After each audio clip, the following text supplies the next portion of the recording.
Hi everybody! Welcome to the first video of 2020, and this is actually going to be a prompt video. So we are back in the prompt book.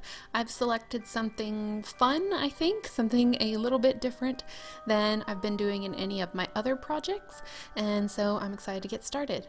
Now I had noticed some decreased participation in the prompts, so I didn't know if you guys were kind of getting tired of them, but I did have a lot of people recently ask when there's going to be another one, so I know that maybe people aren't sending in photos, but you guys are still enjoying these videos, so I'm going to keep making them. Today's prompt is going to be robot, which I think is really interesting because my first thought was to make something out of polymer clay.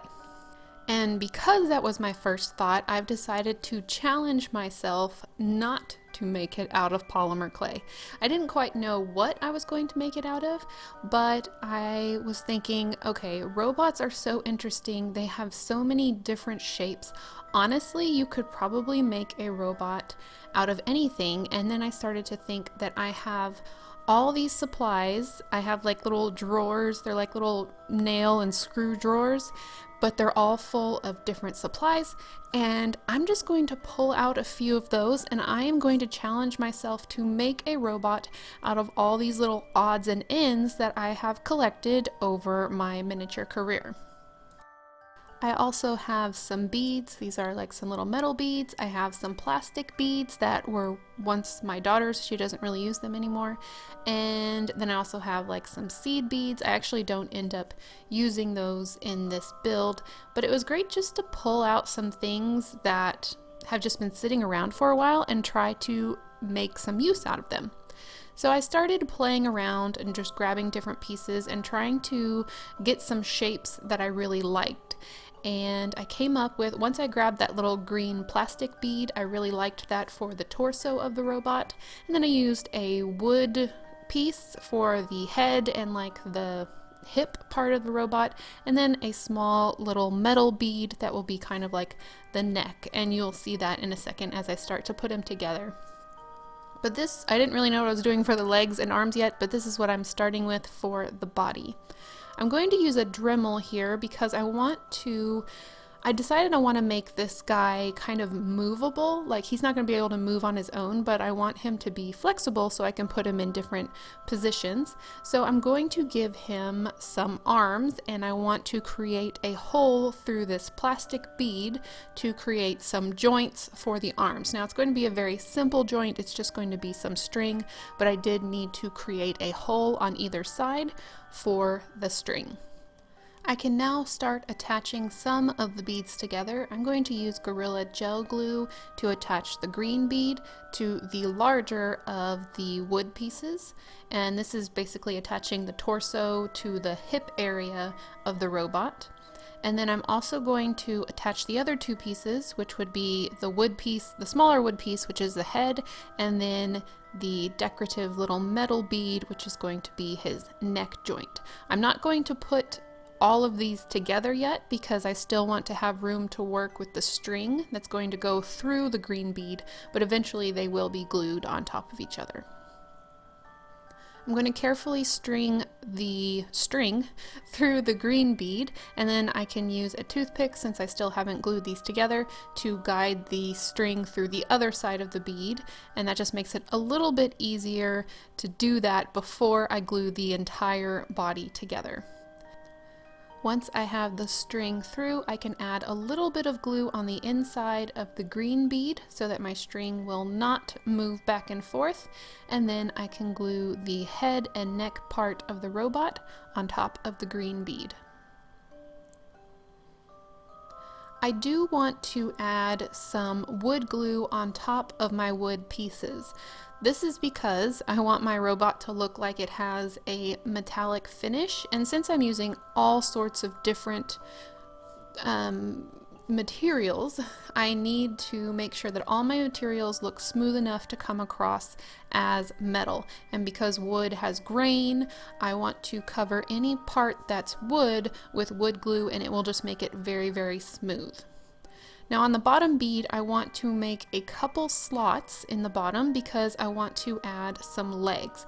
My robot's going to be in a permanent sitting position, so I'm not making the legs come straight out of the bottom of the large wood piece. All I'm doing is making a few slits in the front, and then the legs are going to come out the front of the bead. I'm doing this so that he can sit flat, and so you can see the little grooves kind of on the bottom because I'm going off screen now. But I'm going to add glue inside the grooves I just made with that file, and then I'm going to put string on top of the glue inside of the grooves so that I have string sticking out the front of the bead. And this is going to be the joints for the little legs. Once I have both sides done, I'm going to completely cover that bottom bead with wood glue, and this is going to further cement those string pieces to the bottom, and I don't have to worry about them falling off. Before I move on, I'm going to go ahead and paint this entire body piece black. The reason I want to do that for the entire thing, because it's made again out of different materials, different colors, I want to give it a nice base coat so it has the same base color for when I paint on it in the future. I'm going to be using some decorative toothpicks to create the arms and legs, and I'm just going to be using the very tip of the toothpick, which is the decorative part. I'm using an X-Acto knife here, and I'm just rolling it along the outside of the toothpick to make a groove until I can finally cut it all the way through. I'm going to need 2 of these for each arm and leg, so I do eventually cut 8 pieces. And then I need 2 tiny little metal beads or just 1 of those metal beads for each arm and leg. And then I need 2 smaller beads for the feet. This will make sense as we go along. So to start out, I am going to add a little bit of wood glue to the back of one of these toothpick pieces, and I'm going to be gluing it straight onto the string that's sticking out the side of the body. I'm making sure that I'm not gluing it to the side of the body and that there's a little bit of string in between the toothpick piece and the bead.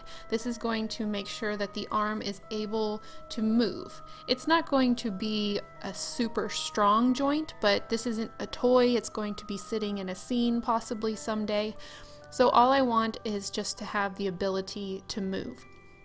Remember, any of these wood pieces, I am going to be covering them with wood glue. This will also help it stick to the string.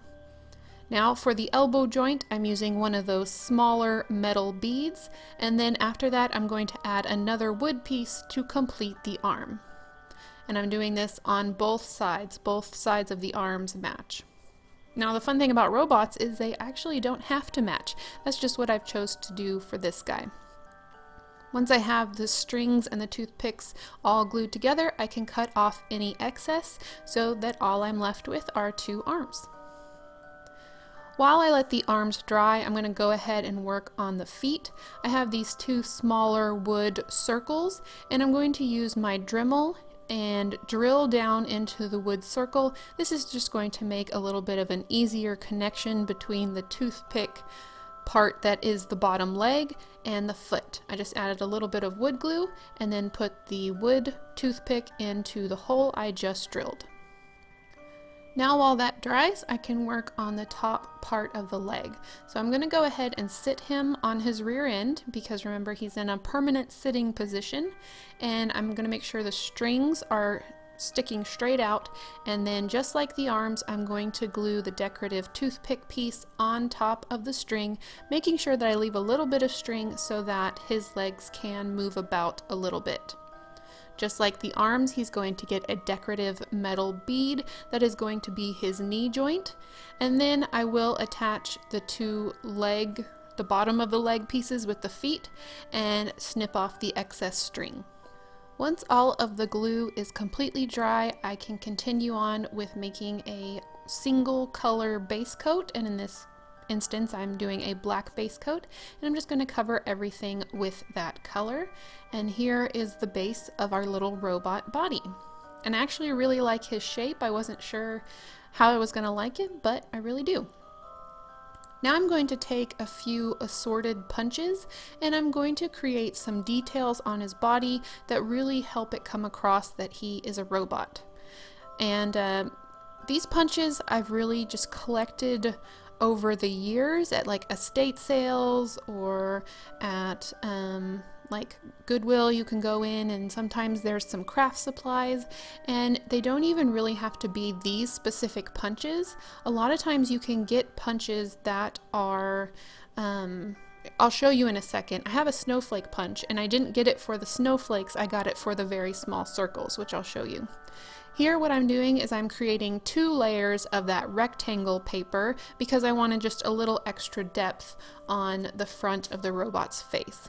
So you saw the snowflake punch. All I really want are these little circles. They're just very tiny details. And this is the reason I actually picked up this specific snowflake punch, because it had these very tiny circles. So if you are looking for some punches that you can use in your miniatures, be sure to look past the major design and look for some of those little shapes that might be helpful. So what I've done here is I've added that long rectangle with 2 little circles on top of it to be the robot's eyes.